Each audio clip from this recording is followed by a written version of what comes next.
अगर हमें electronic data मिल जाए, हम साबित कर देंगे कि हिंदुस्तान का प्रधानमंत्री चोरी करके प्रधानमंत्री बना है। प्रधानमंत्री नरेंद्र मोदी के तीसरे कार्यकाल पर इससे बड़ा हमला नहीं हो सकता दोस्तों, जब राहुल गांधी कर्नाटक में वोट अधिकार रैली में मंच से कहें कि वोट चोरी करके प्रधानमंत्री नरेंद्र मोदी देश के प्रधानमंत्री बने हैं। और सबसे बड़ी बात, दिल्ली में तहलका मचाने के बाद आज वो कर्नाटक में थे। जी हां, वो कर्नाटक जो उनके बड़े राजनीतिक प्रहार की जमीन बनी, जिसकी बैंगलोर सेंट्रल लोकसभा सीट की एक विधानसभा सीट पूरे देश में खलबली मचा रही है, जिसकी चर्चा पूरी दुनिया में हो रही है। And Rahul Gandhi did not mince his words. उन्होंने कोई लाग लपेट नहीं की, सीधे कहा कि प्रधानमंत्री नरेंद्र मोदी चोरी से प्रधानमंत्री बने। याद रखिए, नरेंद्र मोदी 25 सीट की मार्जिन से प्रधानमंत्री हैं। एक सीट हमने दिखा दी कि चोरी हुई है। 25 सीट वो 35,000 या कम वोटों से जीते हैं। अगर हमें इलेक्ट्रॉनिक डेटा मिल जाए, हम साबित कर देंगे कि हिंदुस्तान का प्रधानमंत्री चोरी करके प्रधानमंत्री बना है। राहुल गांधी सीधा प्रहार कर रहे थे चुनाव आयोग पर। आपको याद होगा दोस्तों, जब से राहुल गांधी ने प्रेस कॉन्फ्रेंस किया है, उसके बाद चुनाव आयोग की दोहरी प्रतिक्रिया है। पहले चुनाव आयोग कह रहा है कि आप शपथ लीजिए कि आपने जो जो कहा है वो सही कहा है। राहुल गांधी ने कहा कि मैं संविधान की शपथ ले चुका हूं, मैं जनता का नुमाइंदा हूं, मुझे कोई और शपथ लेने की जरूरत नहीं है। सीधा सा सवाल, चुनाव आयोग मेरे सवालों का जवाब क्यों नहीं दे रहा? और सबसे बड़ी बात, चुनाव आयोग अपनी तरफ से जो फैक्ट चेक कर रहा है वो सरासर गलत है।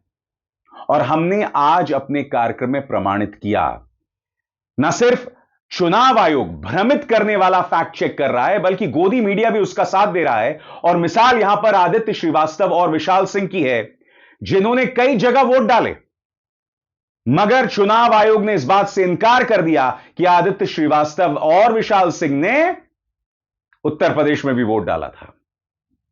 राहुल ने कहा कि मैंने जनता के सामने शपथ ली है, मुझे चुनाव आयोग के सामने शपथ लेने की कतई जरूरत नहीं। मुझसे इलेक्शन कमीशन एफिडेविट मांगता है, मुझसे कहता है कि मुझे ओथ लेना है। मैंने पार्लियामेंट के सामने, पार्लियामेंट के अंदर ओथ लिया है, इस संविधान के सामने ओथ लिया है, इस पर हाथ डाल के वोट लिया है, इस पे हाथ डालकर ओथ लिया है। और आज जब हिंदुस्तान की जनता हमारे डेटा को लेकर इलेक्शन कमीशन के वेबसाइट पर सवाल पूछ रही है, तो इलेक्शन कमीशन ने अपना वेबसाइट बंद कर दिया। मध्य प्रदेश, राजस्थान, बिहार के वेबसाइट बंद कर दिए हैं, क्योंकि वो जानते हैं कि अगर हिंदुस्तान की जनता ने इसी डेटा को लेकर सवाल पूछना शुरू कर दिया तो उनका पूरा ढांचा कोलैप्स कर जाएगा। राहुल गांधी चुनाव आयोग से कह रहे हैं कि आप हमें इलेक्ट्रॉनिक वोटर्स लिस्ट दे दीजिए, हम ये प्रमाणित कर देंगे कि पूरे देश में चुनावों की चोरी हुई है। दूध का दूध और पानी का पानी हो जाना चाहिए दोस्तों, क्योंकि स्वाभाविक सी बात है, जो सवाल बैंगलोर सेंट्रल सीट से उभरा है, उसके बाद चुनाव आयोग के पास कोई विकल्प नहीं है मगर चुनाव आयोग बेशर्मी से सवालों का जवाब देने के बजाय भारतीय जनता पार्टी के प्रवक्ता के तौर पर काम कर रहा है। राहुल ने कहा, हमें वोटर्स लिस्ट दीजिए, इलेक्ट्रॉनिक वोटर्स लिस्ट दीजिए, हम चोरी को पूरे देश में साबित कर देंगे। सुनिए, हमारी मांग है कि इलेक्शन कमीशन हमें पूरी देश की इलेक्ट्रॉनिक वोटर लिस्ट दे, वीडियोग्राफी के रिकॉर्ड्स दे, और अगर ये हमें देंगे तो हम ये साबित कर लेंगे कि सिर्फ एक सीट नहीं चोरी हुई है, और सिर्फ कर्नाटका में नहीं चोरी हुई है, पूरे हिंदुस्तान में सीटें चोरी हुई हैं। और सबसे बड़ी बात दोस्तों, आपके सामने इंडिया टुडे की खबर जो कहती है कि बेंगलुरु के एक छोटे से घर में 80 वोटर्स रजिस्टर्ड हैं। अब मैं आपसे एक सवाल पूछना चाहता हूं दोस्तों, यह तो इंडिया टुडे की खबर है, एक घर से 80 वोटर्स, ऐसा कैसे होता है? और यह घर भी नहीं है, एक कमरा है, और जब वहां लोग पहुंच रहे हैं वहां कोई नहीं रहता है, तो स्वाभाविक सी बात है, यह बहुत बड़े पैमाने पर हो रहा है। एक व्यक्ति 4 जगह पूरे देश में वोट डालता है, जिससे पता चलता है यह साजिश कितनी गंभीर है। इन सवालों के जवाब आखिर चुनाव आयोग क्यों नहीं देता? राहुल सवाल पूछ रहे हैं कि आखिर चुनाव आयोग इलेक्ट्रॉनिक डेटा मुहैया क्यों नहीं कराता। सुनिए उन्होंने क्या कहा। पूरे देश को यह सवाल पूछना चाहिए कि इलेक्शन कमीशन इलेक्ट्रॉनिक डेटा और वीडियोग्राफी क्यों नहीं दे रहा है। मैं लीडर ऑफ ऑपोजिशन हूं, मगर मैं अकेला नहीं बोल रहा हूं। हिंदुस्तान की सारी राजनीतिक ऑपोजिशन की पार्टियां यह सवाल पूछ रही हैं और इलेक्शन कमीशन को एकदम यह डेटा हमारे हवाले कर देना चाहिए। दोस्तों, लोकसभा चुनावों के दौरान भी हुआ था जब राहुल गांधी ने संविधान को बड़ा मुद्दा बनाया था। उन्होंने कहा कि भारतीय जनता पार्टी लगातार संविधान पर प्रहार कर रही है और वो वहां नहीं रुके। उन्होंने ये तक कहा कि कई नौकरशाह, कई ब्यूरोक्रेट्स और यहां पर निशाना चुनाव आयोग और उसके अधिकारियों पर था, वो भी लगातार संविधान पर हमला कर रहे हैं और हम ऐसे लोगों को बख्शने नहीं वाले। देखिए किस उग्र तेवर के साथ राहुल प्रहार करते हैं। इलेक्शन कमीशन बीजेपी का नहीं है। इलेक्शन कमीशन संविधान के लिए काम करता है और कर्नाटक में सीट चोरी की गई है। एक लोकसभा को हमने जांच करके निकाला है। मैं कह सकता हूं कि एक से ज्यादा सीटें यहां चोरी हुई हैं। जो कॉन्स्टिट्यूशन का फाउंडेशनल आइडिया है, वन मैन वन वोट, इस पर इलेक्शन कमीशन और उसके सारे अफसर आक्रमण कर रहे हैं। इसका मतलब वो संविधान पर आक्रमण कर रहे हैं, हिंदुस्तान की गरीब जनता पर आक्रमण कर रहे हैं। और मैं उनसे कहना चाहता हूं, अगर आप सोच रहे हो कि आप इस पर आक्रमण करके बचोगे तो फिर से सोचो। टाइम लगेगा, मगर हम आपको पकड़ेंगे, एक एक करके पकड़ेंगे। मेरी बात याद रखना। राहुल ने चुनाव आयोग के अधिकारियों को बड़ी चेतावनी दी है कि एक ना एक दिन हकीकत सामने आएगी और जिन लोगों ने सरकार का साथ दिया वो सब कटघरे में होंगे। सुनिए, राहुल लगातार दूसरे दिन चुनाव आयोग और उसके ब्यूरोक्रेट्स को किस तरह से चेतावनी दे रहे हैं। और इलेक्शन कमीशन के लोगों को एक और बात माननी होगी, समझना होगा। हमें एक सीट की सच्चाई निकालने के लिए 6 महीने लगे, मगर अगर आपने हमें डेटा नहीं दिया तो हम ये काम एक नहीं 10, 15, 20, 25 सीटें में भी कर सकते हैं। पेपर कॉपियां हैं हमारे पास, आप छुपा नहीं सकते और आप छुप नहीं सकते। एक ना एक दिन आपको ऑपोजिशन का सामना करना पड़ेगा। हर ऑफिसर को और इलेक्शन कमिश्नर को यह बात अच्छी तरह समझ लेनी चाहिए। और आगे बढ़ने से पहले एक जरूरी संदेश। मेरे कार्यक्रमों के लिए आप नोटिफिकेशन का इंतजार मत कीजिए, मेरे चैनल में जाइए और खुद जाकर कार्यक्रम देखिए और रहिए अपडेटेड। और हां, ज्वाइन कीजिए मेरा चैनल, देखिए यह जरूरी संदेश। स्वतंत्र और आजाद पत्रकारिता का समर्थन कीजिए, सच में मेरा साथी बनिए। बहुत आसान है दोस्तों, इस ज्वाइन बटन को दबाइए और आपके सामने आएंगे ये 3 विकल्प, इनमें से एक चुनिए और सच के इस सफर में मेरा साथी बनिए।